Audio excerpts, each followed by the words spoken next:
Hello, hello, hello. Thank you so much for joining me today.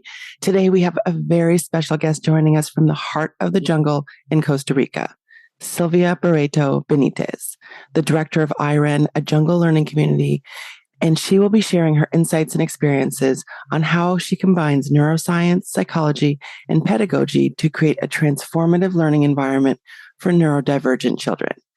Her innovative approach prioritizes the social and emotional well-being of each child, which fosters resilience and tailors hands-on learning to suit the unique learning styles of each student. At iREN, they believe in embracing and harnessing the extraordinary qualities of neurodivergent individuals, and that prepares them to succeed anywhere they go. I'm so thrilled to have Sylvia with us today. Millions of kids struggle with learning, processing, and social emotional difficulties. These challenges interfere with their ability to reach their full potential. Dr. Karen Wilson is here to help. Her extensive background in pediatric neuropsychology and higher education have prepared her for this unique mission. Listen as she delivers content to inform, educate, and empower parents and educators. This will enable you to identify challenges that kids face and get them on the road to achieving their full potential. This is Diverse Thinking, Different Learning by Child Nexus. Hi, Sylvia. Welcome to the podcast. Thank you so much for having me. This is exciting. I am excited too. The last time we spoke, I was so excited about all of the work that you are doing in Costa Rica. I just said I have to have her on the podcast to talk more about reimagining education, because I think that you're just doing some innovative things there, things that many students who have thinking and learning differences can benefit from. So I'm so happy to have you here to talk about, what we can think about when we think about reimagining education. So again, thank you so much for being here. And we appreciate the ability to talk about it. Yeah, this is an exciting time, I think, in education, and an exciting time for neuroscience in education. I think we're at a forefront. And this has been a dream for many years to be, I think, better understood, if anything, right? Myself better understood, my children better understood, and then realizing that there's a real space that children need for that, to be understood and to give them space and a place, And that's kind of what iREN is. I spent many, many years in the classroom, and everything that I do here is from what I learned in the classroom. I took all these different things that I would try out with different age groups and see how they worked. And then here it's been using it with an entire school and seeing if it works that way too. So it is a grand experiment, but an exciting one. Absolutely. And great things come out of experiments. And we know that from history. And, I know you have experience in education. Was there anything in particular that inspired you to create this unique learning community in Costa Rica? Well, it has to go back to me, right? It has to go back to the fact that I had a really tough time in school. It was the 80s, right? So I'm a little older. And this is before, I did have special education, but special education was in one of the broom closets with a teacher that came in once a week, right? So in the 80s, it wasn't a real diagnosis. It was really trying to figure out what was going on, why I was falling asleep in class, why I couldn't pay attention, why it was taking so long for me to understand, and why I was disengaged, right? And I didn't really know the answer to those things until I myself started studying neuroscience and beginning to understand the difference in the brain. And so being ADHD, dyslexic, and then also being defiant was a complicated mix. And then I'm from a long line of defiant. I'm Paraguayan. We suffered a genocide. We suffered a revolution. And only about 7% of the population survived. So it really is a dwindling down of who can survive, and defiants tend to survive. And so we have an entire country of defiant people who fight, and revolutionize. And so that, coupled with the other two things, was a difficult thing to do as a child. And then having my own children and seeing them suffer as well. And that was really the breaking point. Once I had gone through school, I was studying neuroscience. I'd done my master's program, focused on neuroscience again, and teaching here, trying to just infuse it in the classrooms that I was working in. I found that I really wanted to curate a space and what I saw my children needed. So the first thing I did was open a small homeschool for teenagers in my home. I had about 8 or 9 teenagers that we guided through the distance learning program of Costa Rica. And I began experimenting with all these concepts of how do I get a child to be resilient? How do I get a child to motivate themselves? How do I get a child? All these different questions on a more one-to-one level. And from there came the bigger picture, which is what iREN is today, right? So iREN has all these facets to it that are from years of trying and seeing what can we do to motivate children who are not motivated. And now more than ever, motivate kids who are disengaged, right? And I think we're seeing a real change in that in the world, that children are disengaged. And that this is 25 years of, because I'm the disengaged one. When I was a kid, I always searched out those kids in the classroom, teaching in the classroom, 30 kids, that 3 or 4 children that were different and struggling. Those are the ones I would focus on, and I would differentiate for them. And it was a lot of work, but that was the goal that I had. And then learning how to try to create an environment where kids felt safe, kids felt accepted and loved. And that was it for the high school. When I was teaching, I was 2003 to 2007, I was in New York. And those are my beautiful millennials. And they were having a tough time. And the question was that, how do I get them to want to come to Spanish class? How do I get them to want to learn a foreign language, which is complicated and painful? And that's when I began doing all these different steps. Like the Constitution was one of the first things that came forth, teaching children that we can govern ourselves and that they have ownership over themselves and how we decide things. And so the first couple of weeks of class was creating the Constitution with the kids, talking about different forms of government. I used it as the pizza party. I would explain forms of government through a pizza party. And once they were able to choose different forms of government and see what the class wanted to do, and in the end, they all chose democracy as always. And we would create a constitution together. And then we would write up they would analyze every single class. I had 6 classes at the time. They would each analyze law and what they want and how they wanted to be led. And they made laws. And then I would create a couple that were totalitarian and outlandish, and I allowed them to vote for those and bring down the ones that were obviously not correct for the system. And then they signed it. But it allows them to choose also the consequences. So they set the ground rules.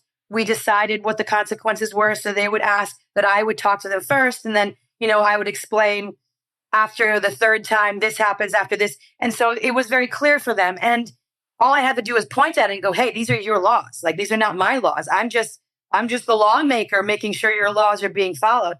And I found that was step one to creating a sense of ownership, but also trust between myself and teenagers, right? They're very distrustful naturally at that time period. And then the point system. The point system was a way where they would receive praise for more than just grades, right? So grades tends to be what we decide a child is. We decide they are an A, they're a B, they're a C, but it doesn't give us a whole picture. So the points was a way for a child to show themselves in different ways. They can get extra points for creativity, and normally the points will give us something, right? For high school students, it's more like freedoms, right? That's what they want. They want to be able to choose something or be able to use their phone or, give them some sort of concession. And so that's how we use it there. But we also use prizes. I have a spinning wheel for the little ones that there's like erasers and tchotchkes and things like that they spin for. And it's especially for the kids who defiant kids and kids who don't have self-motivation. It's something to look beyond because grades don't affect them. And at one point, not even calling mom affects them, right? There's a point where a kid gets so tired of the animosity of everything that every day is like, I'm going to call your mom. I'm going to do this. That changing it up to something positive where I'm rarely saying negative things in the classroom. Instead, I'm focusing on the kids that are doing something right. So that idea that we confuse attention with love, right? Many of us do that, and children definitively do that. And so once we remove the negative attention, one is really disrupting for them, right? But the second part is that their nervous system starts calming down as well. They're no longer expecting the yell, the curtness, the frustration. What they're expecting is for somebody else who's doing the right thing to get attention. So you walk into a classroom, Jenny and Jeff every single day have their books together and everybody ignores them. Why? Because they're doing the right thing. I walk in, they get points. And the kids who are messing around go, wait, I want points. And so I'm no longer asking them to sit down and do what they're supposed to do. They want to. They want those points. And so I can say, look at that. Jenny and Jeff, 20 points each for being in your chairs and having your pencils out. The other will go, 20 points. Sit down, get their pencils out, sit down. Oh, great. 15 points each for getting that done. Wonderful. And it's always this really positive, kind environment.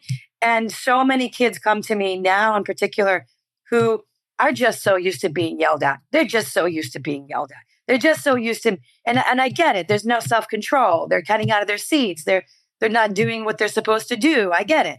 But I think there is a way to do it positively. And I find that the points is one of them. Right. And it sounds like part of what you're doing is that you are actively involving them in the learning process, which again, you're saying that gives them some ownership of the educational experience that they're having. You're integrating some positive psychology in the mix. And like you said before, you're combining your understanding, your research on neuroscience, psychology, and pedagogy to create this learning environment that motivates students. And I remember when we spoke previously, you said, I see myself in my students. So it sounds like part of what you're doing is you're giving them the learning environment that you wish that you had. I hear that a lot from my parents. They either say, oh my goodness, what could I have been? Or do you have this for adults? Those are the two questions I get all the time, because I think many of our internal children are really, really hurt, right? We are like, there is this little child inside of us that is still getting yelled at, that still feels dumb because they couldn't do the spelling words, that still gets nervous every time they have to read out loud. Those are still things that sit with us. And that's really the biggest, if I'm going to say what's the biggest piece of all this is the question of saying, can we remove those parts of the inner child, but still maintain the drive to be great? Because many people become great because they've overcome, right? And I'm saying, wait, can we create an environment where we don't have to jack their nervous system and create a negative environment and make it combative, but still create children who want to learn, who are motivated, who want greatness, right? That's the real question I have every single day. Can I balance these two things out? Because here, I do create situations of stress. It is a part of it. I'm not, my goal is for them to go back into the world. My goal is not for them to be insulated and isolated. I think that's what we've been doing. And it's not, and what we end up doing there is stunting whatever beauty is inside of them. I've gotten to see that quite a few times. When you differentiate to the point where you eliminate normalcy, where somebody who has one of these issues can't be with regular people because regular people don't want to see them, that's scary, right? So the idea here is, one, for the person that's struggling to learn the tools to be out into the world, but really also for other students to understand that there's a space for everyone. It really is. I think with the children, it's easier. They're more understanding and open. With parents, that's a challenge to get them to see the worth of a kid who's struggling, to say, hey, give me a little bit of time. Let me show you what love, understanding, acceptance does. Let me show you, that it will take me maybe 3 or 4 months of work, but you're going to see a different kid. You're going to see the child that's in them blossom out. And it's a really exciting experience. It's really, really, really beautiful to watch a kid who is hitting and frustrated and angry all the time suddenly realize that they're safe and that they're loved. And love therapy. I have a lot of children who've lost parents. Again, trauma looks like looks like neurodivergence, right? And so I have a lot of kids who have, either lost a parent or they've gone through traumatic situations, and their parents are going through traumatic situations. So, adding a form of love is something that's a little harder in other places, but here in Costa Rica, I can hug children. I may be one of the only sources of motherly love for some of my students. I'm the source of connection and physicality for my students. And that's, I had a student who he was hitting everyone, and then we dug, and then we found, wait, he doesn't get hugged from women ever. And we started, his teacher would hug him, and then I would hug him, and then his psychologist would hug him. And all of a sudden the hitting stopped. All of a sudden he didn't have this animosity and this, again, hitting the need to touch someone, right? That's really what hitting is. You just want attention. And we saw like this transformation in this child through that. And so we work together to find solutions for each child and each family and each particular situation that they're living through. Right.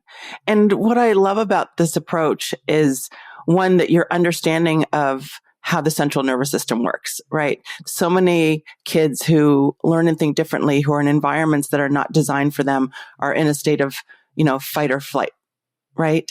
And you understand that it's very hard to learn when you are dysregulated, when you're fearful, when you're anxious.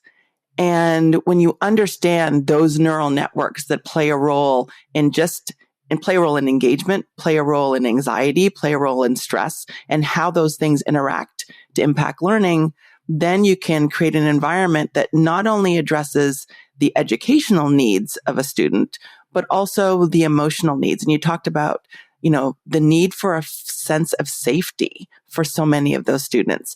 And it sounds like you've really integrated emotional support into the educational experience at iREN. It's central, right? Again, most of the children that come to me, there's something up, and our job is to figure out what.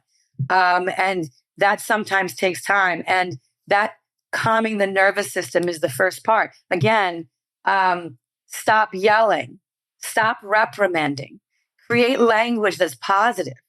That's such a big piece of this, and such a difficult thing for adults to learn. I kid you not, the kids learn quick. My job teaching adults has been the biggest issue, is getting adults to stop themselves. And I almost be like, I actually ask them at the beginning of the year, can you remember your favorite teacher in your entire life? What did they do different? Right. And it's really healing your inner child, and stop yelling at yourself as well, in a sense. Right. But it's the first thing is stop yelling, stop reprimanding, create a space where they can make mistakes. For goodness sakes, mistakes are the cornerstone to everything. But I'll give you an example. Code Blue is something we developed with a young boy some years ago. And he was severely hyperactive, and he had impulse control issues. And I was in the classroom at that time. I'm actually returning to the classroom next year, but the last couple of years I've been playing a more directorial role, and I don't like it. I want to go back to working with children. And so I went with him. I felt him.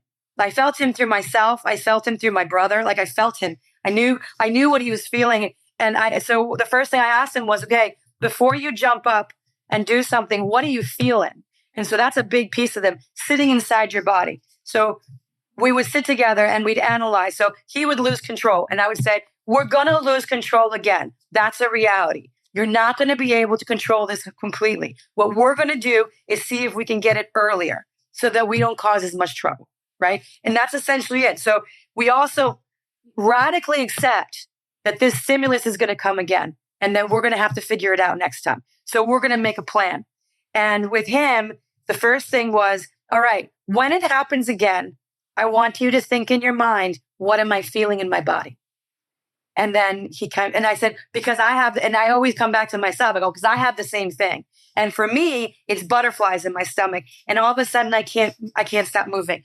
That's for me. Or my leg starts moving. And he goes, okay. And so the next time, again, obviously within a 3-hour class, the child loses control quite a few times.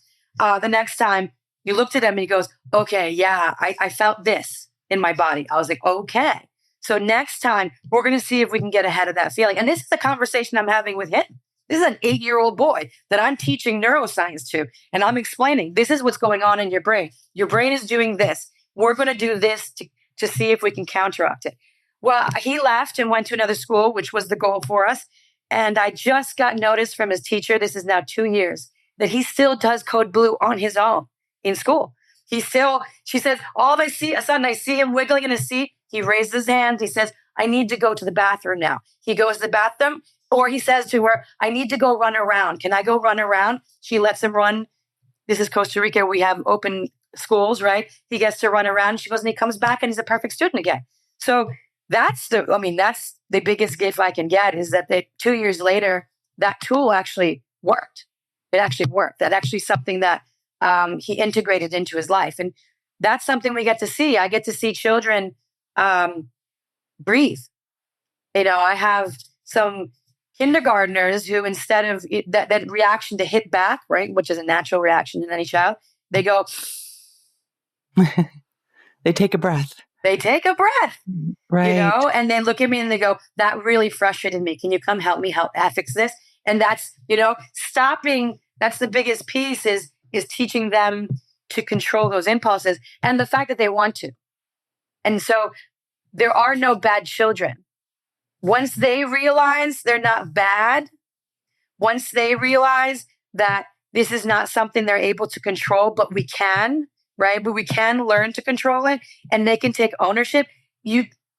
All of a sudden, they realize they can take ownership of a lot of things, right? So that's a big piece of that, is we look at a child who's misbehaving and say, bad boy.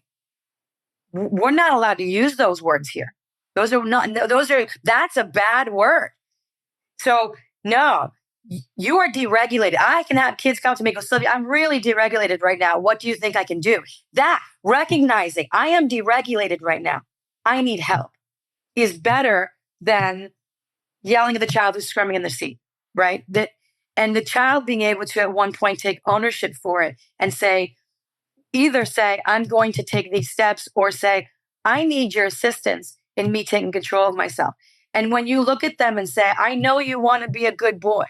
I know you want to have friends. I know you want to go to the birthday parties. I know these things. The way that we do this is these steps. The way that we get there is controlling ourselves in these situations. And it's going to take time, but we can do it.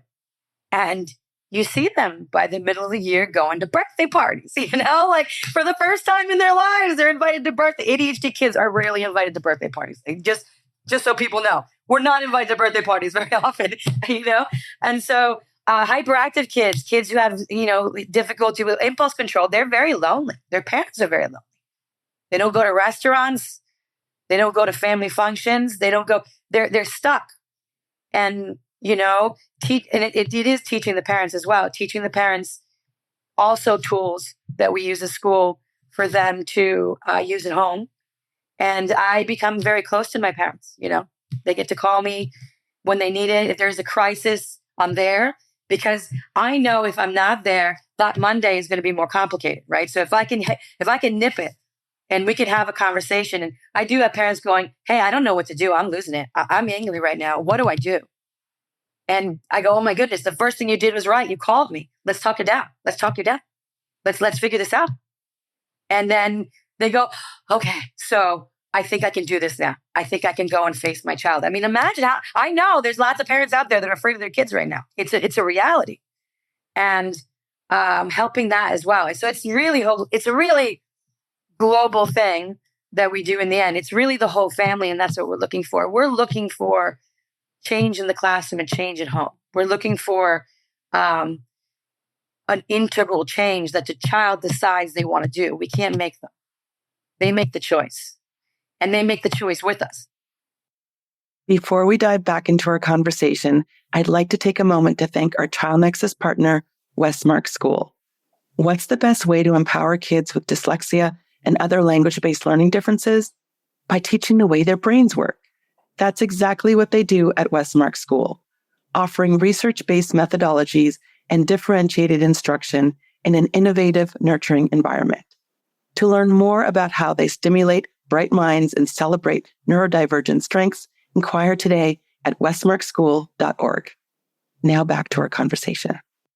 This is really a comprehensive approach to learning because you are involving the parents. So many parents say that they feel like they're not involved in their child's learning experience. They may not even have access to teachers. They may not even have, so many parents say, I don't even have the teacher's email address or a phone number where I can get them. I can get the front office, but I can't get to the teacher directly. Well, I understand that. I was in a public school.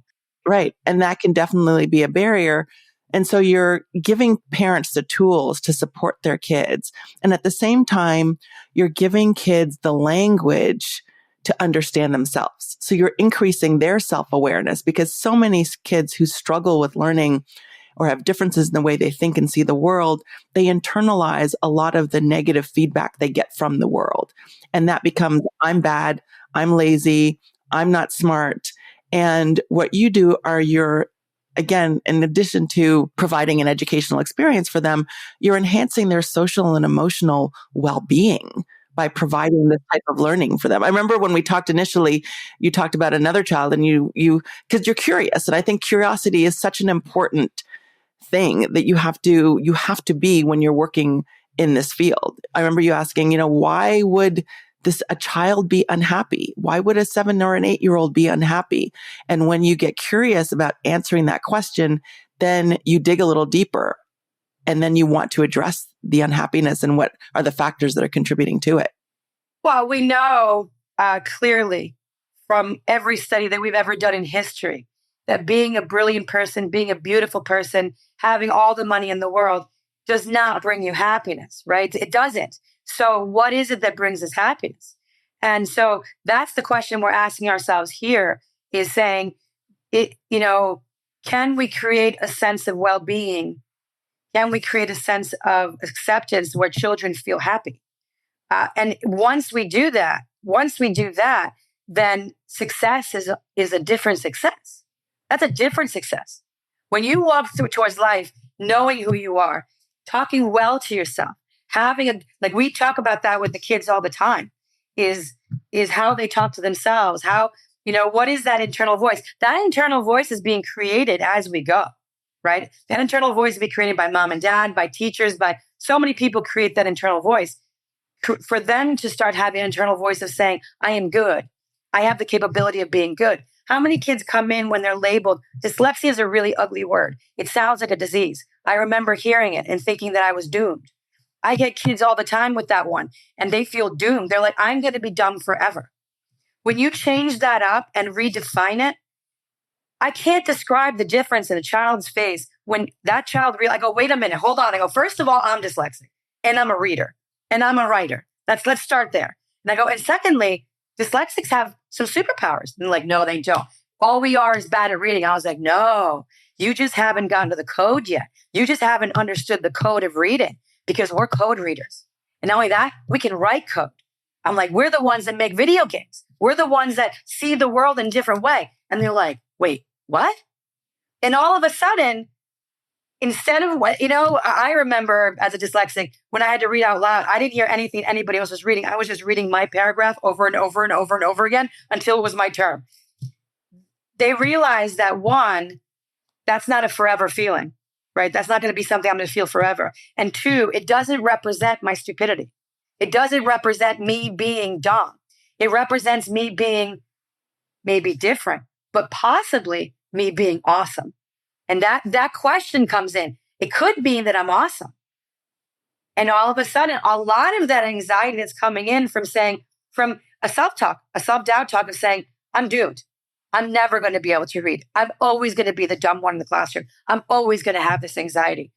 We take that apart and say, wait, not only can we stop the anxiety, but you can be extraordinary because of this different brain structure you have. And I mean, I'd work with adults even then. And when I'm working with adults, I go, hey, I can tell you some things about yourself. Can I tell you some things about yourself? And I start telling them things about people who are dyslexic. They go, how do you know that? And I was like, because these are the good things that come from it. Because there are good things that come from all these things. That change in perspective, that right there, a child realizing that they could have superpowers, that this thing that they've been told is the worst thing ever, that their parents hate and their teachers hate and their schools hate, can be amazing if we just look at it differently. That's a change in life perspective. That's a change in the way we see ourselves. And that's the ultimate part of it. That's, I think, where you asked me in the beginning, where does it all come from? This is where it all comes from. It comes from me going in and healing myself and realizing neuroscience freed me and psychology continues to, right? And so that, taking that forward and using those tools with children and knowing that there is no one set of tools. There's no one set of rules. It's they're in a we're all in a petri dish, right? We're all I'm like, all right, I'm going to throw this at you. That didn't work. Okay. So I'm going to go back. I'm going to find something else. I'm going to throw that at you. See if that works until we find something that goes, okay, this is the tool that we're going to use together to get through this. And they're part of that. We're doing it together. I'm not doing it to them. They're choosing to go with me on this voyage and we're working on it together. Right. It's exciting. It's exciting. And families are choosing to go on this voyage with you. And what you're doing is you're experimenting, but you're experimenting based on experience, based on research, based on neuroscience, based on growth mindset. A lot of what you're saying is incorporating growth mindset into what it is that you're doing.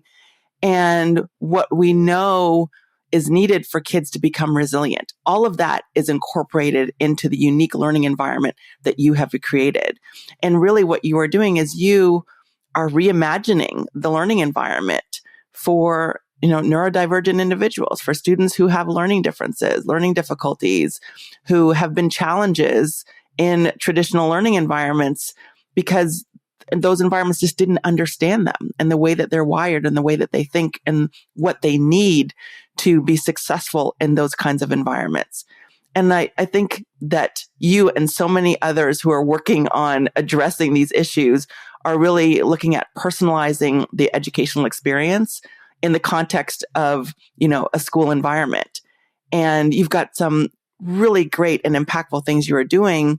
And I'm sure there are things that you believe are necessary based on your own observations so far, are necessary in traditional education settings to better support all students. Are there things that you know from being an educator, from doing this experiment, from interacting with families, from seeing, again, kids thriving not only in the school setting, but at home and in their communities?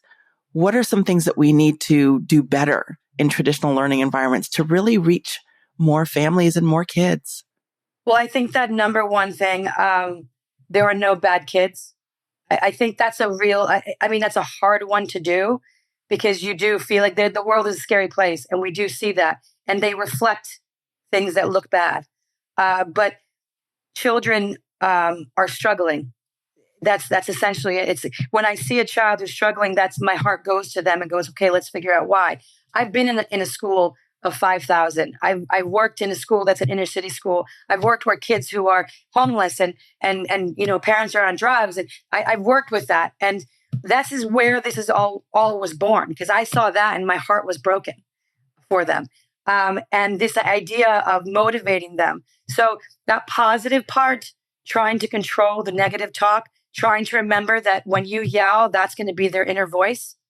When you reprimand, that's going to be their inner voice. Can you be the voice of someone who guides them towards, balance? And the social emotional part, again, I even in those schools where I had 200, my docket was 200 kids, right? I was in between 30 and the clubs and all that. In any way you can get to know those kids. I used to have cards in the beginning. That's what I used to do when I had so many kids. And it always had like personal information on it, right? So, and then I would use that to call on them, but I would always look at it and be like, oh. And then when I'm lesson planning, think of things that I know might bring that. Like, so if I have 3 kids who are into skateboarding, I might bring in skateboarding into the lesson just to see if that'll work, right? But yeah, I know it's hard. This is the part. I know that working in a huge system, which is why I work with so few. I have one classroom for an entire school, right? Because what I'm doing is working with those kids that really, really are struggling. But those are in every classroom. Those kids are really, really struggling all over. The Constitution, there's so many things of treating ownership And the way we talk to kids, I never talk down to them. Have you ever talked to somebody when you're from the chin up? It's a really terrifying look. We don't look pretty from the chin up. We look awful. We look like golems from the chin up. So I'll never talk to a child looking down. I will always, always, always get down to their eye level. Always, always, always. And look at them in the eyes, sit down and listen to them. And, they get all upset. Like, okay, when you calm down, I can listen. I'm just going to listen to you. I'm just going to hear what you have to say. And then we're going to figure out if there's a solution. And so that you can see their nervous system begin to calm just there, right? When there's so much animosity in the world for children, even though it's easier now than it's ever been, there still is. We get frustrated with them. And so, being able to look at them in the eyes, listening to what they have to say, our justice system where the kids are part of the process, positivity and points. The points work. Points work great. And I get to give points for being kind. I get to give points for helping. I get to give points for, a whole slew of things that are social emotional. So the kids realize that there is an importance in that. There is, they start learning, wow, if I'm nice, if I'm cool, if I'm good, if I'm helpful, I'm going to get points. And all of a sudden it becomes normal. Points change all through the year, right? In the beginning of the year, I'm really, really kind of, it's almost like it's Pavlovian in the beginning, right? It really is. And I tell the teachers, I go, you're going to choose between 5 and 7 things you need from the kids. You can't do everything. You got to choose 5 or 7 things that you need from the kids. You want them, when you walk in, to sit, whatever it is that you think is important for you to feel like you're in control of the class. You make a list of those things, and those are the things that you're really pushing for in the points. But they're going to learn that. And about 2 months in, that's going to be second nature to them. So then you're going to choose new things for the points. You're going to go, okay, now I'm going to choose the next 7 things. Here, social emotional can come in. Here it can be, I'm going to put an extra effort whenever I do this. Or it can be the jobs is another thing we incorporate a little bit into the year as well. So the points change throughout the year for motivational purposes. And for if there's a social emotional thing, that could be a point system as well. Be like, okay, so we're going to work together on this. And if we can accomplish this, the 2 of you will get these points. And for that ADHD defiant mind, I can look beyond the annoyance of being told if I know that I can get the points and something after. So it's this like ulterior goal that I can organize in my own mind to do. And they just by the middle of the year, the points are changing all through the year of how important they are, how they're used, what they get from them. The houses are always there. We do houses, so we have kids for all different ages interacting with each other, and the points come together for the houses as well. They win a party if their house wins the house games, right, or the house points. So there's all these uses. I think the points is a big one. Kids don't care about grades. Parents do, and it's never good. Never good. Grades are never good unless you're a straight A student. Even if you're a B student and you work really hard for that B, mom and dad are never happy with a B. They want an A. So grades are never something that motivate kids really, other than negatively. They say, if I don't get good grades, I'm going to be in trouble. So their purpose for school was avoidance. Right. And really what you're doing is you're addressing like the intrinsic motivation, right? And then that generalizes to not just being kind to your neighbor, but also doing my best. And my best may not result in an A, but I can get, feel intrinsic value and feel proud about the work that I put into this particular learning experience or this learning endeavor or this project. Getting kids to fix things, getting kids to take it back and fix it. So points are like one assignment could be 3 different sets of points. Handing it in, fixing it, final draft. Right? So getting them to go through the process of things themselves intrinsically. That's, and the points train them to do that. And eventually, as I said, we could put those points to bigger and greater things. I think that you've given so many great ideas and so many tools and so many strategies to not only educators, but parents and even allied professionals who work with children and adolescents. I mean, this has been such an enlightening conversation. I know that there's so many valuable insights that you shared on how we can better support all students. if our listeners want to find out more about iREN and about the incredible work you're doing, about you, where's the best place they can go? Is there a website? Is there an email address? We do. Okay, tell me. We have irencr.com. And we had some donors leave the country, so we are doing a fundraiser right now and looking for some help. And there's a if you go irencr.com/fundraiser, you'll find our wonderful fundraiser, tons of prizes, and motivate you to visit the most beautiful place on earth in Costa Rica. Because that's one thing we didn't mention, that my students get to horseback ride and trail walk in the jungles of Costa Rica. It's pretty darn cool. And we live 15 minutes from some of the most beautiful beaches on earth. And so I have to say, it's a motivator. Maybe your listeners can win some prizes and get them down here and see how beautiful this place is and come visit us.